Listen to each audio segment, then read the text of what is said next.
Basically നമ്മളിന്ന് പറയാൻ പോകുന്നത് പ്രൈസ് ആക്ഷൻ ബേസ്ഡ് ആയിട്ടുള്ള കുറച്ച് കൺസെപ്റ്റ്സ് ആണ് ശരിക്കും. സോ ഈ കൺസെപ്റ്റ്സ് ഒക്കെ നിങ്ങൾ ചാർട്ടിൽ കണ്ട് കാണും. പല കേസിലും പല കേസിലും നല്ല ധാരാളം കേസ് നിങ്ങൾ ചാർട്ട്സ് കണ്ട് കാണും. ആ കൺസെപ്റ്റ്സ് എങ്ങനത്തെ പ്രോബബിലിറ്റിയിലേക്കാണ് നീങ്ങാൻ സാധ്യത എന്നുള്ളതിൻ്റെ ഒരു അനാലിസിസ് ആണ് നമ്മൾ ചെയ്യാൻ പോകുന്നത്. സോ ഇത് വളരെ ക്രിട്ടിക്കലാണ്. ഈ പ്രൈസ് ആക്ഷൻ ബേസ്ഡ് ട്രേഡ് ചെയ്യാൻ താല്പര്യമുള്ള ആൾക്കാർക്ക്, ഈവൻ ആർക്ക് വേണ്ടി ചെയ്യാൻ പറ്റും. പ്രൈസ് ആക്ഷനാണ് സ്റ്റോക്ക് ട്രേഡിങ്ങിൻ്റെ ബേസ് കൺസെപ്റ്റ് എന്ന് പറയുന്നത്. നമ്മളിത് പറയുന്നത് ബേസിക്കലി പുൾ ബാക്സിൽ എങ്ങനെയാണ് സ്റ്റോക്ക് റിയാക്ട് ചെയ്യുന്നത്, പുൾ ബാക്സിന് എങ്ങനെയാണ് സ്റ്റോക്ക് മുകളിലേക്ക് കയറി എസ്കലേറ്റ് ചെയ്യുന്നത്, അല്ലെങ്കിൽ ഡി എസ്കലേറ്റ് താഴേക്ക് വന്ന് ഡി എസ്കലേറ്റ് ചെയ്യുന്നത് എങ്ങനെയാണെന്നുള്ളതിൻ്റെ ഒരു പിക്ചറിൽ റെപ്രസെൻറ്റേഷൻസ് ആണ് ശരിക്കും. ഇത് പഠിച്ചിരിക്കേണ്ട അത്യാവശ്യമാണ് സ്റ്റോക്ക് മാർക്കറ്റുള്ള കാലത്തോളം. കാര്യം വെച്ചാൽ ഈ കൺസെപ്റ്റ്സാണ് സ്റ്റോക്ക് മാർക്കറ്റിൽ എപ്പോഴും വർക്ക് ചെയ്യുന്നത്. സ്റ്റോക്ക് മാർക്കറ്റിലെ ബേസിക് ആയിട്ടൊരു ഫിലോസഫി എന്താണെന്ന് വെച്ചാൽ ഹിസ്റ്ററി റിപ്പീറ്റ്സ് എന്നാണ് ശരിക്കും. അതുകൊണ്ടാണ് നമ്മളെപ്പോഴും പാസ്റ്റ് ചാർട്ടുകളെ നമ്മളെപ്പോഴും അനലൈസ് ചെയ്യുന്നത്. കാര്യം അത് തന്നെ റിപ്പീറ്റ് ചെയ്യാനുള്ള സാധ്യത വളരെ കൂടുതലാണ്. പാറ്റേൺസ് റിപ്പീറ്റ് ചെയ്യും, അല്ലെങ്കിൽ എന്താ പറയണ്ടേ, പ്രീവിയസ് പ്രൈസ് ആക്ഷൻ പോയിൻറ്റ്സ് അതേപോലെ റിപ്പീറ്റ് ചെയ്യാനുള്ള സാധ്യത വളരെ കൂടുതലാണ് സ്റ്റോക്ക് മാർക്കറ്റിൽ ശരിക്കും. അതുകൊണ്ട് തന്നെയാണ് ഹിസ്റ്ററി റിപ്പീറ്റ്സ് എന്ന ഫിലോസഫി സ്റ്റോക്ക് മാർക്കറ്റ് മുറുകെ പിടിക്കുന്നത്. ഈ പ്രൈസ് ആക്ഷൻ തീർച്ചയായും നിങ്ങൾ കാണണം, തീർച്ചയായും നിങ്ങൾ മനസ്സിലാക്കണം. ധാരാളം ചാർട്ട്സ് അപ്ലൈ ചെയ്ത് അതിനെ സിങ്ക്രണൈസ് ചെയ്താൽ മാത്രമേ നമുക്ക് ഒരു പുതുതായിട്ടൊരു ചാർട്ടിൽ ഒരു ലൈവ് ട്രേഡിൽ ഇത് കാണുമ്പോൾ എന്ത് പ്രോബബിലിറ്റിക്ക് പോകാൻ സാധ്യതയുണ്ടെന്ന് നമുക്ക് കൂടുതലായിട്ട് മനസ്സിലാക്കാൻ സാധിക്കത്തുള്ളൂ ശരിക്കും. ഫ്രണ്ട്സ്, ജൂൺ മാസം 3ാമത്തെ ആഴ്ചയാണ് നമ്മുടെ വലിയൊരു ക്ലാസ് വീണ്ടും സ്റ്റാർട്ട് ചെയ്യുന്നത്. Deep fundamental analysis, block buster fundamental analysis. എങ്ങനെയാണ് മൊമെൻ്റം സ്റ്റോക്ക് നമ്മൾ കണ്ടുപിടിക്കുന്നത്, എങ്ങനെയാണ് നമ്മൾ ബ്ലോക്ക് ബസ്റ്റർ ആയിട്ട് കയറാൻ സാധ്യതയുള്ള സ്റ്റോക്ക് നമ്മൾ നേരിട്ട് കണ്ടുപിടിക്കുന്നത്, എങ്ങനെയാണ് സ്റ്റോക്കിൽ നമുക്ക് എയർലി എൻട്രി ചെയ്യാൻ സാധിക്കും, അല്ലെങ്കിൽ ഈ പറയുന്ന കണക്കുള്ള എന്താ പറയുക ബെസ്റ്റ് ഫണ്ട് അനാലിസിസ് ആണ് നമ്മൾ പ്ലാൻ ചെയ്തത്. Plus technical analysis plus behaviour pattern. താല്പര്യമുള്ളവർക്ക് probable23@gmail.com മെയിൽ ചെയ്താൽ ഞാൻ ഡീറ്റെയിൽ ഷെയർ ചെയ്യുന്നതായിരിക്കും. ഫ്രണ്ട്സ്, നമ്മളിന്ന് പറയുന്നത് പ്രൈസ് ആക്ഷൻ എന്ന് പറയുന്ന കടൽ കണക്ക് കിടക്കുന്ന വലിയൊരു സ്കൂൾ ഓഫ് തോട്ടിലെ ഏതാനും കുറച്ച് ഡീറ്റെയിൽസ് ആണ്. ഈ ഡീറ്റെയിൽസ് നിങ്ങൾ ഒരു റെഗുലർ സ്റ്റോക്ക് ട്രേഡർ ആണെങ്കിൽ ധാരാളം പ്രാവശ്യം നിങ്ങൾ ലോങ് ലൈഫിൽ നിങ്ങൾ കണ്ടു കാണും. നിങ്ങൾ ആ ഭാഗത്തൊക്കെ പല ആൾക്കാരും കൺഫ്യൂസ്ഡ് ആയി കാണും.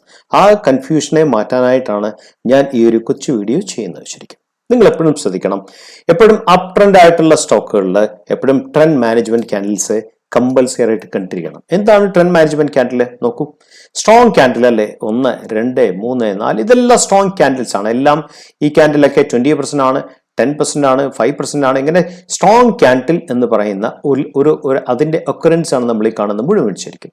ഇങ്ങനെ സ്ട്രോങ് ക്യാൻഡിൽസ് വരുമ്പോൾ മാത്രമേ അപ് ട്രെൻഡ് സ്റ്റോക്ക് ഭയങ്കര ഫാസ്റ്റ് പേസിൽ സ്റ്റോക്ക് മൂവ് ചെയ്തതിനു ശേഷം സ്റ്റോക്ക് ഹ്യൂജ് റിട്ടേൺ തരത്തുള്ളൂ ശരിക്കും. എങ്ങനത്തെ കേസിലാണ് ഇങ്ങനെയൊക്കെ അതിന്റെ ഫാസ്റ്റ് റിട്ടേൺ തരുന്നത്? ബെസ്റ്റ് വാല്യൂ കിടക്കുന്ന സ്റ്റോക്ക് ആയിരിക്കണം, ബെസ്റ്റ് ഫണ്ട് അനാലിസിസ് ഉള്ള സ്റ്റോക്ക് ആയിരിക്കണം, ബേസിക്കലി ഒരു മൾട്ടി ബാഗർ പിക്കില് ലെവലിൽ കിടക്കുന്ന സ്റ്റോക്ക് ആയിരിക്കണം. ശരിയല്ലേ? സ്റ്റോക്കിന്റെ ബാക്കിയുള്ള പാരാമീറ്റേഴ്സ് എന്താ പറയുക, സ്റ്റോക്കിനെ മുന്നോട്ട് ത്രൈവ് ചെയ്യുന്ന ഫണ്ടാ പാരാമീറ്റേഴ്സ് ഒക്കെ ഉണ്ടെങ്കിൽ മാത്രമേ ടെക്നിക്കലായിട്ട് ഇതിനെ കയറാൻ സാധിക്കത്തുള്ളൂ. നമ്മൾ എപ്പോഴും ശ്രദ്ധിക്കണം, ഇങ്ങനത്തെ top trend management candles build ചെയ്യുന്നത് എപ്പോഴും ഓപ്പറേറ്റർ ആയിരിക്കും.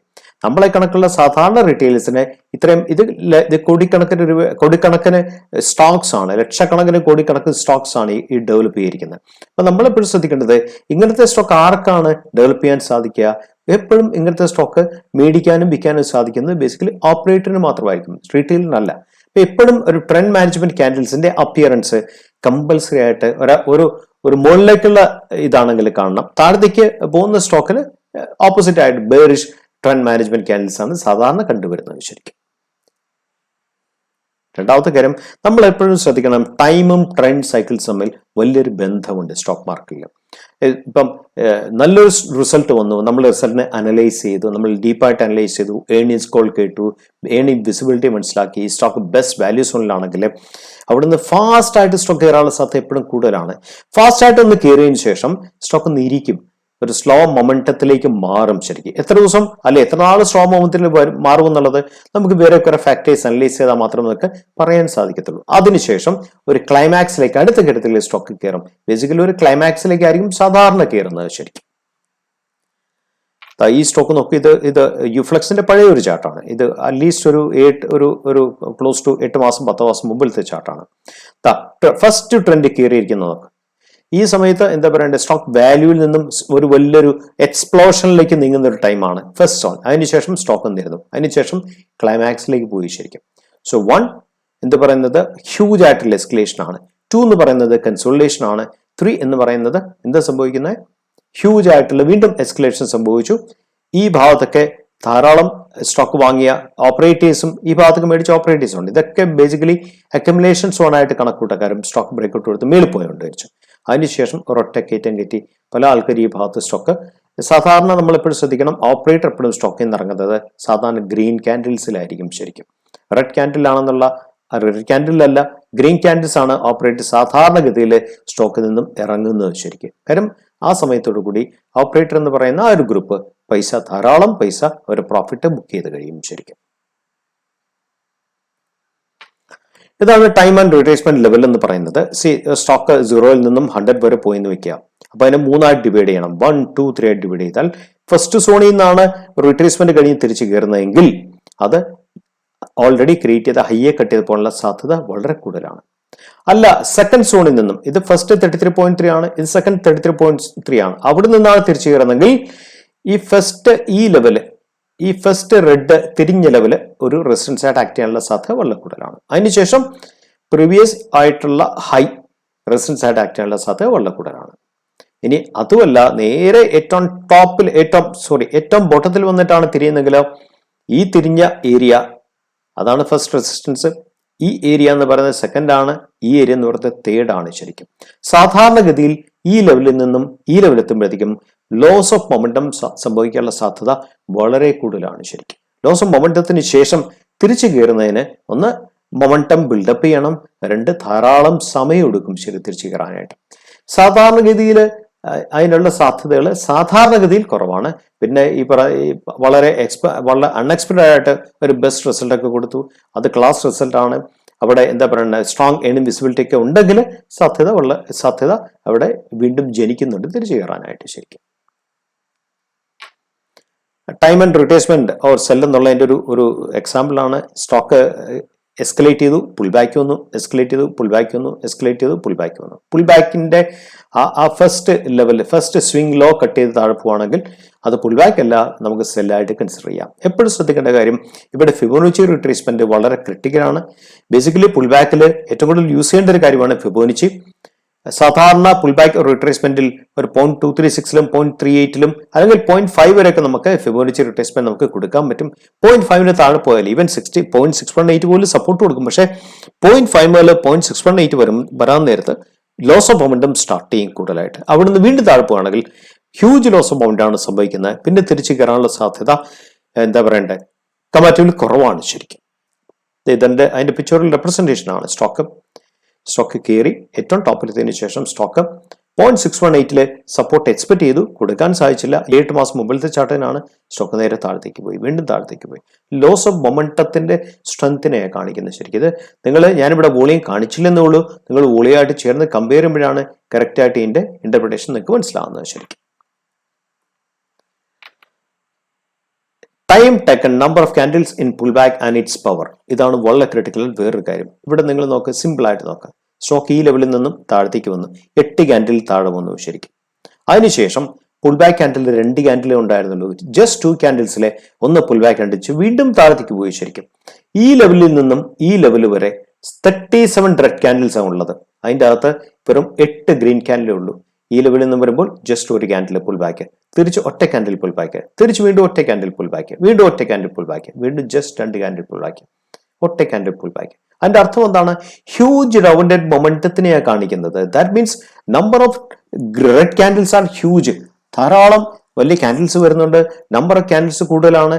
നമ്പർ ഓഫ് ഗ്രീൻ ക്യാൻഡിൽസ് വളരെ മിനിമം ആണെങ്കിൽ ശ്രദ്ധിക്കേണ്ട കാര്യം എന്താണെന്ന് വെച്ചാൽ പുൾ ബാക്ക് എന്ന് വെച്ചാൽ താഴത്തേക്ക് വരുമ്പോൾ തിരിച്ച് മേളിലേക്കുള്ള പുൾ ബാക്ക് വളരെ വീക്കാണെന്ന് അർത്ഥം. 2 ക്യാൻഡിൽ പുൾ ബാക്ക് എടുത്തു, അടുത്ത 1 ക്യാൻഡിൽ എടുത്തു, വീണ്ടും 1 ക്യാൻഡിൽ എടുത്തു, വീണ്ടും 1 ക്യാൻഡിൽ എടുത്തു. Pull back is very very weak actually. ഇതാണ് നമ്മൾ മനസ്സിലാക്കേണ്ട വലിയൊരു കാര്യം. നമ്പർ ഓഫ് ക്യാൻഡിൽസും പുൾ ബാക്ക് തമ്മിലുള്ള ബന്ധം നമ്മൾ മനസ്സിലാക്കണം. അത് വെച്ച് വേണം നമ്മൾ ആ പുൾ ബാക്കിന്റെ സ്ട്രെങ്ത്തിനെ അനലൈസ് ചെയ്യാനായിട്ട് ശരിക്കും. അടുത്ത വേറൊരു കാര്യം, സ്റ്റോക്ക് ഒരു പുൾ ബാക്ക് കഴിഞ്ഞ് അല്ലെ ഒരു കൺസോളിഡേഷനിൽ പോവുകയാണെങ്കിൽ 2 കാര്യം സംഭവിക്കാം. ഒന്ന്, സ്റ്റോക്ക് കൺസോളിഡേഷൻ കഴിഞ്ഞിട്ട് സ്റ്റോക്ക് തിരിച്ച് മേളിൽ കയറി പോകാം, അല്ലെങ്കിൽ കൺസോളിഡേഷൻ കഴിഞ്ഞ് സ്റ്റോക്ക് തിരിച്ച് താഴെ പോകാം. ശരിക്കും തിരിച്ച് മേളിൽ കയറി പോവുകയാണ് എങ്കിൽ നമ്മൾ കൺസോളിഡേഷൻ സോണിനെ അക്യുമുലേഷൻ സോൺ എന്ന് പറയും. അല്ല, തിരിച്ച് താഴെ പോവുകയാണെങ്കിൽ നമ്മൾ കൺസോളിഡേഷൻ സോണിനെ നമ്മൾ പറയുന്നത് ഡിസ്ട്രിബ്യൂഷൻ സോൺ എന്നാണ്.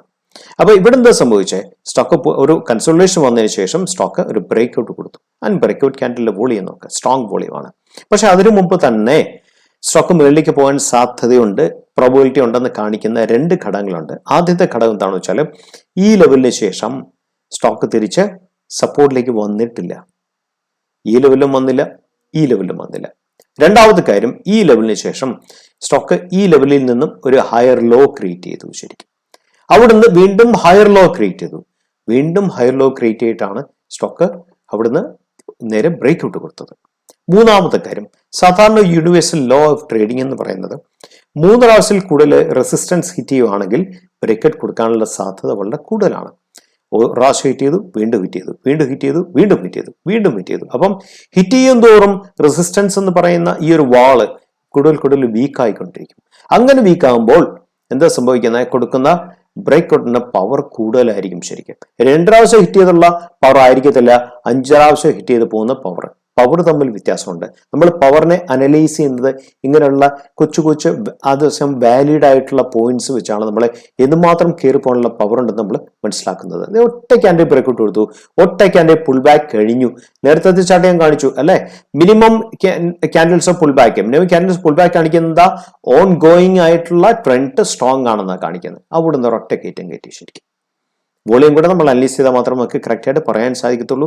എപ്പോഴും ശ്രദ്ധിക്കണം, റെസിസ്റ്റൻസിനോട് ചേർന്ന് കിടക്കുന്ന ആ ക്യാൻഡിൽസിലെ വോളിയം നിങ്ങൾ അനലൈസ് ചെയ്യുക. ശരിക്കും അതുപോലെ തന്നെ ഈ ഒരു സോണില് ഈ ഞാൻ വോളിയം വരച്ചിട്ടുണ്ട്, എപ്പോഴും വോളിയം കുറവാണ് അല്ലെ, കമ്പാരിറ്റീവ്ലി വോളിയം വളരെ കുറവാണ്. അതുപോലെ തന്നെ ക്രിട്ടിക്കൽ ആയിട്ടുള്ള ഈ ലെവലിൽ നിന്നും ഈ ലെവൽ വരെയുള്ള ഈ സോണിൽ നിങ്ങൾ വോളിയം നോക്ക്, കൂടുതൽ ഗ്രീൻ ക്യാൻഡിൽസ് ആണ് ഡോമിനേറ്റ് ചെയ്യുന്നത്. ശരിയല്ലേ? ദാറ്റ് മീൻസ് അക്യുമുലേഷൻ ആണ് നടക്കുന്നത്, ഡിസ്ട്രിബ്യൂഷൻ അല്ല എന്നാണ് അത് കാണിക്കുന്നത്. അടുത്ത time and pull back completion, more support activity. ശ്രദ്ധിക്കേണ്ട കാര്യം, അടുത്ത വേറൊരു എന്താ പറയണ്ടേ, ഒരു സോണിലേക്ക് വന്നു. പുൾ ബാക്ക് കയറിയതിനു ശേഷം പുൾ ബാക്ക് ഇവിടെ ഒരു സോണിലേക്ക് വന്നു. ഇവിടെ ശ്രദ്ധിക്കേണ്ട കാര്യം എന്താ, റെസിസ്റ്റൻസിൽ ബിൽഡപ്പ് വരുന്നതിന് പകരം ബിൽഡപ്പ് വന്നിരിക്കുന്നത് സപ്പോർട്ടിലാണ് അല്ലെ. ബിൽഡപ്പ് വന്നിരിക്കുന്നത് നോക്ക്, സപ്പോർട്ടിൽ അടുത്ത സപ്പോർട്ട്, അടുത്ത സപ്പോർട്ട്, അടുത്ത സപ്പോർട്ട്, അടുത്ത സപ്പോർട്ട്, ഇല്ല സപ്പോർട്ടില്ല. സപ്പോർട്ടിനെ കൂടുതൽ ഹിറ്റ് ചെയ്യും തോറും നേരത്തെ പറഞ്ഞ പോലെ തന്നെ സപ്പോർട്ട് വീക്കാനുള്ള സാധ്യത വളരെ കൂടുതലാണ്. ശരിക്കും ശരിയല്ലേ?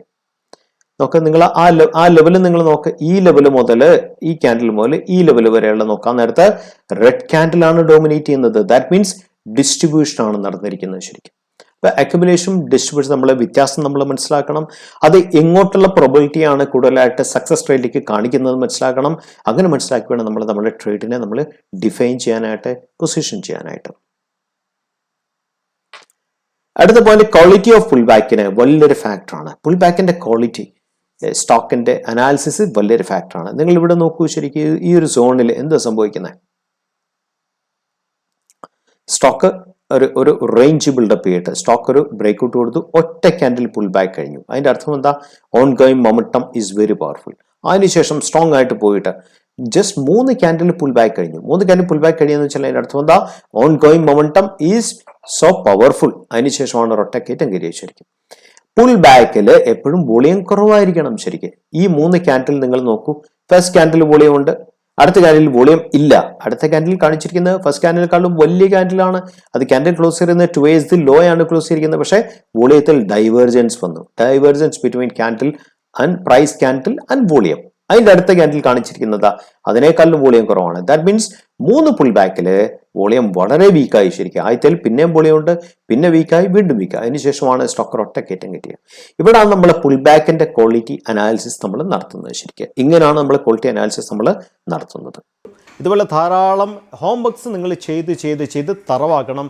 ഈ പറയുന്ന കാര്യങ്ങളൊക്കെ നിങ്ങൾ സിങ്ക്രണൈസ് ചെയ്യുമ്പോൾ മാത്രമേ നമ്മൾ ബെസ്റ്റ് ട്രേഡറായിട്ട് മാറാനുള്ള നമുക്ക് എന്താ പറയണ്ടേ കുറെ കൂടെ ഈസിയാണ്. ശരിക്കും കുറെ കൂടെ ബെറ്റർ ആയിട്ട് നമുക്ക് ട്രേഡ് ചെയ്യാൻ സാധിക്കും. സൈനിങ് ഓഫ് മറ്റൊരു വീഡിയോ നമുക്ക് വീണ്ടും കണ്ടുമുട്ടാം.